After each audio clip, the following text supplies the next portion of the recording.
আসসালামু আলাইকুম, সবাই কেমন আছেন? সাইফা কিচেনে সবাইকে স্বাগতম। আমি আজকে আপনাদের একটি লাচ্চা সেমাই রান্নার রেসিপি দেখাবো। সবাই তো লাচ্চা সেমাই দুধ দিয়ে রান্না করে খান, আমি আজকে লাচ্চা সেমাই ভাজা রেসিপি দেখাবো।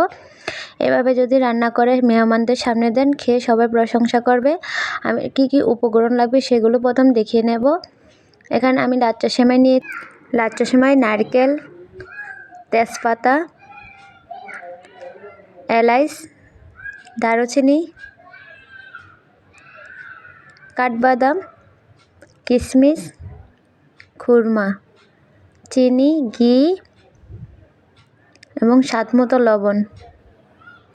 চুলা একটা আমি কড়াই বসিয়ে দিয়েছি, তার মধ্যে 1 চামচ ঘি দিয়ে দেব।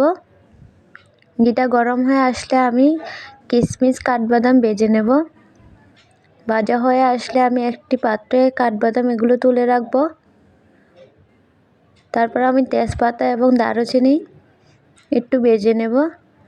কিছুক্ষণ ভেজে নেওয়ার পর সেমাই দিয়ে দেব এবং সেমাইটি একটু নেড়ে ছেড়ে ভেজে নেব।